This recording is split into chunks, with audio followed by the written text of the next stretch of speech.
Hi guys, it's Amy and you have found Amy Loves Crochet. I want to thank you so much for your time. I really do appreciate any time you click on any of my videos. The last 30 days on my numbers on my YouTube analytics or whatever have just been skyrocketing. So I just really want to thank you guys for all of your support. Anytime you click on my video, all of you that have subscribed, all of you that like or comment on any of the videos, or if you just watch, this is your first time, I do appreciate you and I hope you come back and see me again. As you saw my thumbnail, I've got some Herrschners yarn that has been in my stash for a very long time that I finally used.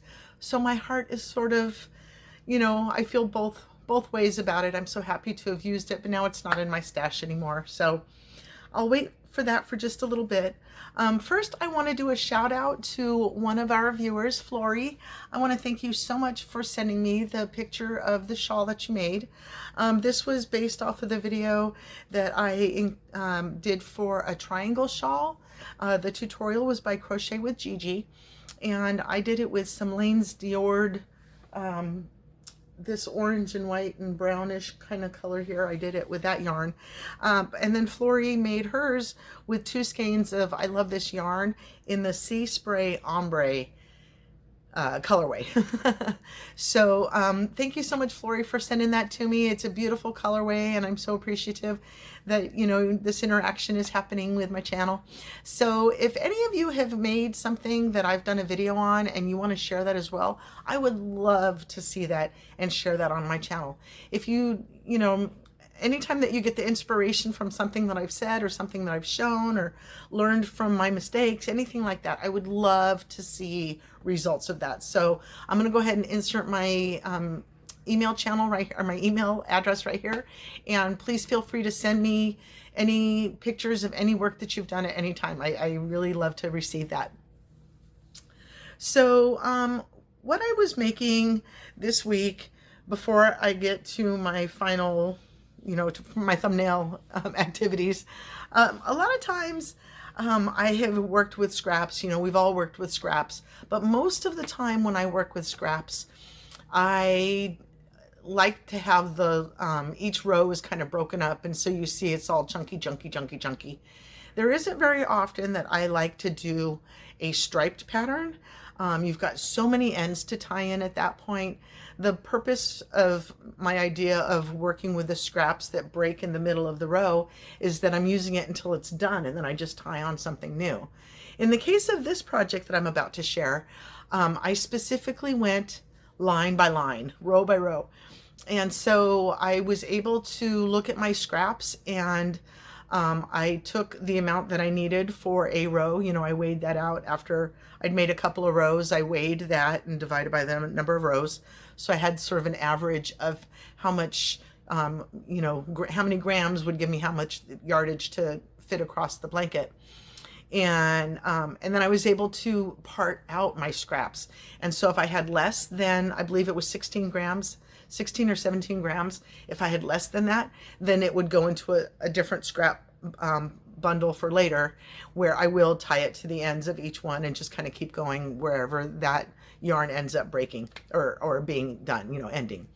But in this case, I had maybe more than one row available to me from that ball of scrap. So it was a whole lot of fun to, lay out my colors and try not to put too many, try to put a couple of rows between before I would use that color again. And it's sort of funny because, oh, it's not here. Oh, it's right here.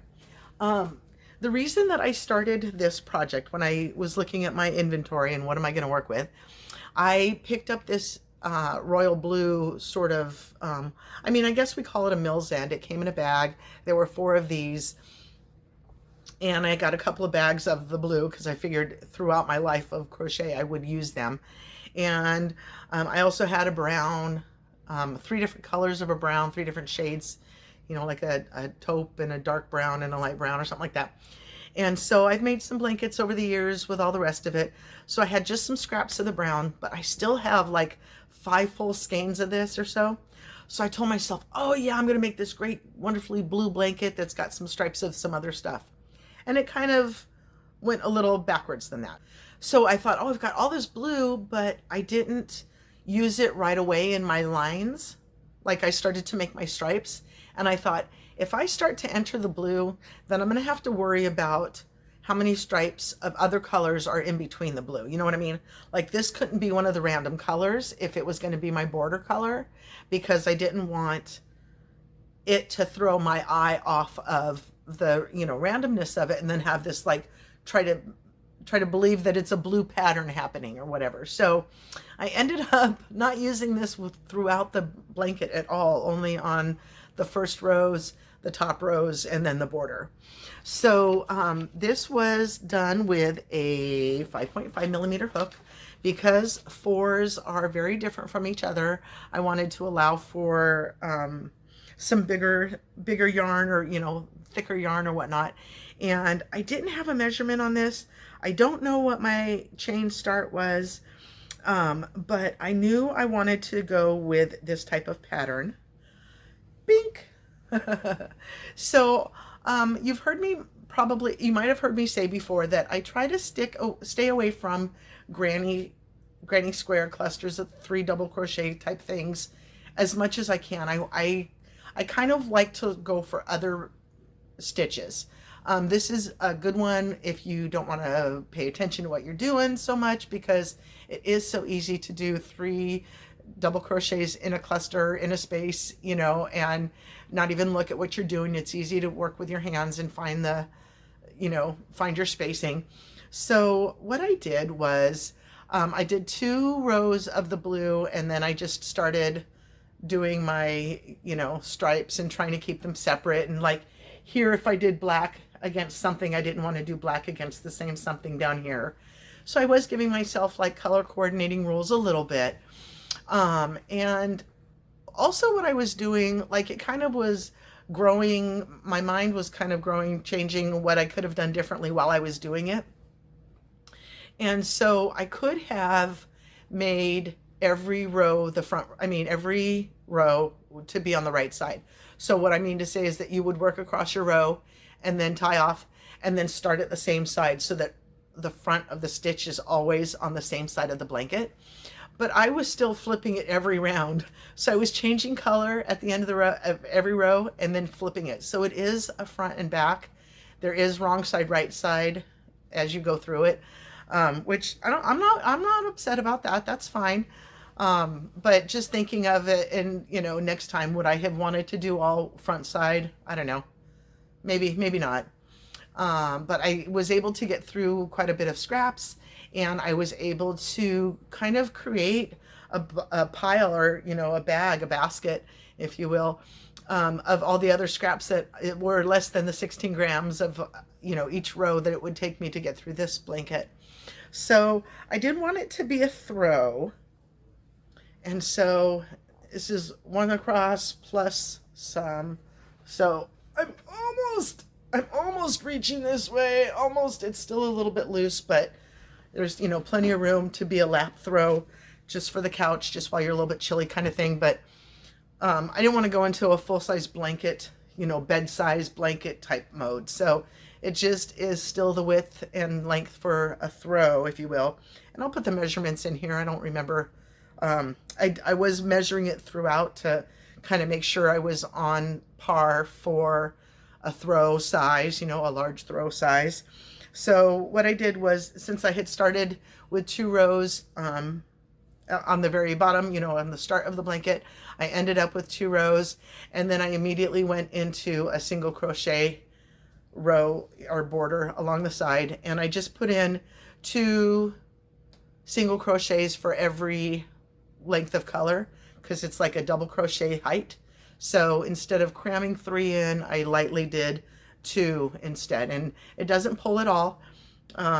You know, that's a personal choice. I think that if you do 3 in there, it can get a little wonky, a little bit wavy sometimes. So I just like to do the 2. And then when I was kind of going around the chevron, or the wavy part of it, the edge part, you kind of have to just pay attention to where you're at with adding extra or subtracting some, to keep the shape of the chevron. Let's talk about the pattern of the blanket itself. This is the same kind of idea that you will have. There are many names for this pattern, There are lots of different shapes for this pattern. It's basically, it could be called the wave, the ripple, the chevron. It's basically where you've got a peak on the top and then you come down into a valley.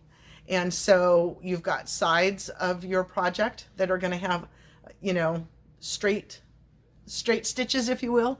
And then at the top of the peak, you're going to have extra stitches or chain stitches to make it widen out across the peak of your mountain. And then as you come down into the valley, you do stitches together or skip stitches so that you bring those two sides together, and then there's more stitches down here. It makes sense once you've worked on one. And the video tutorials, there are a billion out there. So find one if you're looking to do this type of thing for the first time. Just find one by either a YouTube tutorialist that you like and can follow their work rather easily. Sometimes your eye just catches on the thumbnail of the video because the colors used or the pattern used or the style used is just right what you're looking for. So there's a lot of different ways to do this. I've done this before in like a solid, and then it's like the feather and fan stitch is what it's called, where you've got, you know, quite a few spaces along here that create your little window spaces, you know, your chain one skip ones, and then you've got full, you know, more that you know, you've used two spaces maybe to fill in your top piece. So the chevrons, you know, is what they call it when it's much more of a peak, like a, you know, more of a triangle peak. And then the ripple or the waves, you'll see it look more loosey, you know, a lighter wave. It can be very pretty that way. I have, in the very beginning when I was crocheting, that is the stitch that my mother taught me on, is this waves or this ripple stitch, whatever you want to call it, and in the back loop only. So every other row gives you like a texture because you're only working in one of the loops. It is a beautiful outcome, and it works with variegated yarn or in, you know, solid colors as well. So I did that probably 7 to 10 blankets of that stitch alone before I ever, you know, learned how to watch a YouTube tutorial or start to read a pattern or anything like that. So it holds a dear place in my heart. And sometimes I do want it a bit more chevron-y, where you're working more in peaks and it's kind of pointier. So there's a lot of different patterns out there to, you know, fit your eye as you see it at that time. So enjoy, you know, looking through YouTube and finding different tutorials that you might like in filling your chevron, wave, ripple type, you know, if you've gotten that in your craw to do your motivation. So this was a great use of my scraps, and it was something good to work on with my Guaca Winchester sweater happening. So my last video, if you saw that, and quite a few of you have seen that, that was like 2,500 views or something last time I looked. Oh my gosh, thank you so much. I appreciate you guys. So I had just made a whole bunch of hats, and working with chunky yarn works up so fast, and I wasn't done working with some hats. I still wanted to make a couple of hats. I wanted to grab a couple of specific skeins that were in my, you know, one-hit wonders in my inventory here and work with those. And so I wanted to do the Divine hat. And personally, my go-to is a 4.5 millimeter hook for worsted weight, and I know just how many stitches to do, and I know how it fits me, and I usually stop there, right? But this pattern that I was looking at, I decided once in a while, yeah, I'll do it with her hook size. I'll see what that turns out like. And so I'll link it below. I didn't grab the name of it, but there's a ton of different Divine hat tutorials and patterns, and I'm not familiar. I don't know how close they are in stitch numbers and things like that. Ruby Stedman is the first person I ever saw do this hat, so it's just always been my Ruby Stedman hat. But since then, I found out it's called Divine, and a million different people have done it. So the first yarn that I picked up to do this is called Red Heart with Love Stripes, and it's this great mix of purples and pinks and blue and aqua and gray, and it's coral, and it's just gorgeous. It's called Leisure Stripe, and this skein was, it's a worsted weight 4. They suggest a 6.5 millimeter hook with a 4 weight yarn. Like, that's thick yarn. That's a thick 4. It's a 4.5 ounce skein, 127 grams, gave you 180 yards. So I don't know if this is a current yarn or not. Do I have a date on here? I don't see a date on here. So look over here. Oh yeah, it's that Women's Choice Awards. So it's 2015 to 2019 Women's Choice Awards. So anyway, so I've got this much left. I didn't weigh it. I don't know how much it is. Now, as I was making the hat, see what a gorgeous hat it is.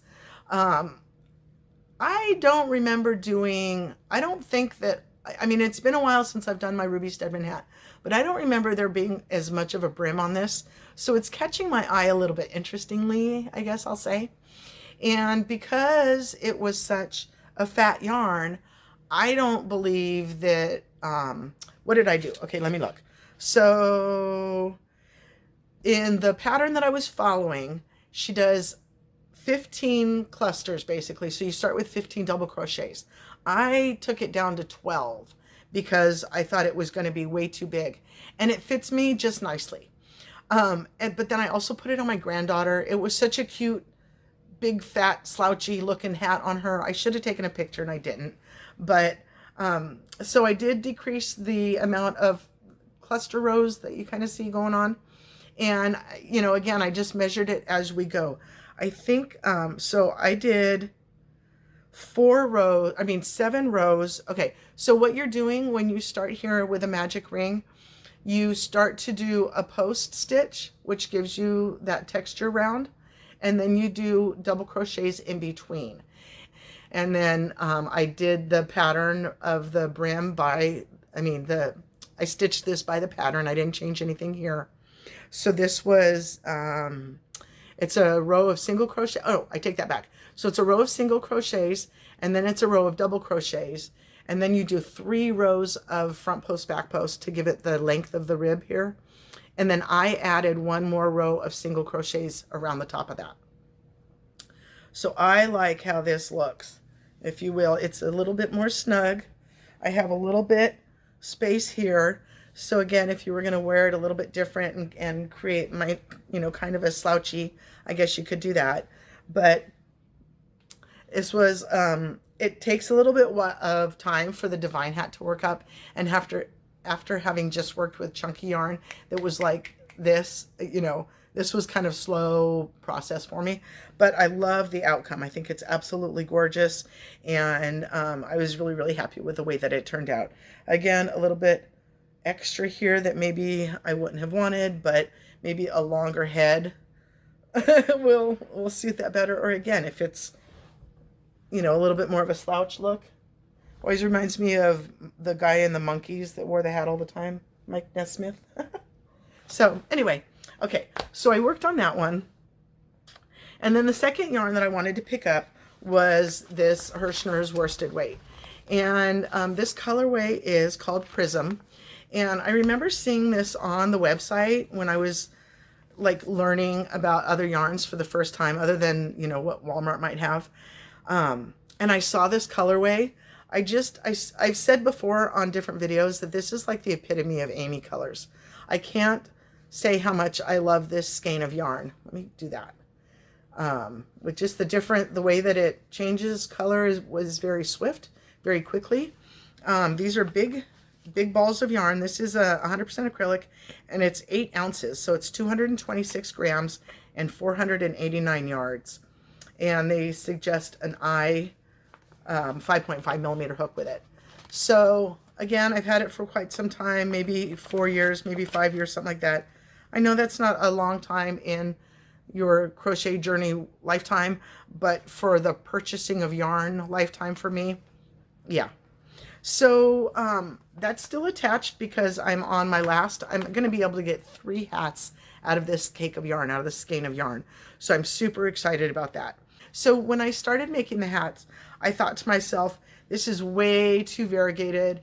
We're going to lose some pattern. We're going to lose some color of yarn. Like, I usually encourage you to use a wild pattern with a solid color of yarn, or a wild color of yarn with a very simple pattern, so that, you know, they're not fighting with each other.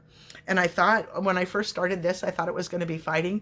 I am so glad I did not stop and frog my work, because it's absolutely gorgeous. So this one I did differently. This one is with a 6mm hook that she said to use. And I did do 15 clusters this time around, you know, 15 double crochets, started with 15 double crochets instead of reducing like I did for this one. But instead of doing like your increases, what's in between here, there's 3 rows of 3 in between, and then the rest is 4 double crochets in between your posts. And I just continued to do 3 double crochets all the way to the end. And I did 10 rows of 3. So I never went to 4 double crochets on this one, and it does fit much more skull cappy. And then the brim that I did was a single crochet, and then I did a front post, back post, single crochet. So it's much shorter, but I still kind of got that little ribbing effect in there. I like that a lot. So then I decided to see what would happen if I did do the rows of 4 double crochets like the pattern actually calls for. And it ended up a bit bigger, as you can imagine. It just kind of sits very loosely on my head. If that's your MO, then this is, you know, the perfect fit for that. I did a little bit differently in the brim. I did a row of double crochets, and then a single crochet front post, single crochet back post. So you don't have to have, you don't have to use double crochets on those front post, back post for the ribbing. If you have 1 row of double crochet and then you add 1 row of single crochet, that's the front post, back post, it can still give you that look. See there? I can't see. So, and so again, these Herrschners worsted cakes, or skeins, or balls, or whatever you call it, are so big. There's 489 yards here. So I do have enough yarn to do 1 more of the smaller hats. Whoops, this one's smaller. Of the smaller hats, this one was only 69 grams. So I've got, and this one was 82 grams. So I have 1 more, I have enough for 1 more of these smaller kind of skull cap type that I prefer to wear. So super excited that I got through that yarn. I have enjoyed working with the yarn, but now it's not going to be in my stash anymore, so I'm a little bit sad about that. I have been watching, I don't know if you guys watch, or if you guys are kind of word nerds like I am. I love to find out where words came from, where certain sayings came from, like Mad as a Hatter was one of the things that I saw on this channel. It's called Words Unravelled, and the people that do it is Rob and Jess. They're super cute. Chemistry together, super funny. He's from England, so he gives a different side of viewpoints and more history on certain things than Jess does. But I've been watching them a lot, and they're super, super fun. So if you need sort of some filler time, you know, that isn't crochet, because I could live in the crochet world 24/7, trust me. But I share space with my spouse, and you know, he doesn't want to hear about crochet all the time. So I do have to have some YouTube or some watching interests that are not crochet, things that he's going to enjoy as well. So we watched one on cuss words, the origin of cuss words, and how those came about. So that's been a lot of fun. I'll link them down below if you haven't seen them so far. And we've got school starting here in a couple of weeks. I don't know about you guys, but you know, things are going to change from the way they were. Our granddaughter was going to a school that was a little bit farther away because the school that's closer to us didn't offer a preschool program, but they do now. So before she was going full days, and now she's only going half days. So it's going to be different. We're going to get the kids earlier in the day, but then not have to drive, you know, to the other city to pick her up from school. So that'll be nice. And it has been like a bajillion degrees. We've melted the whole month of July, you know, and it's had rain, like humidity, like the air is just wet and thick all the time. So that has finally passed. Thank you, thank you.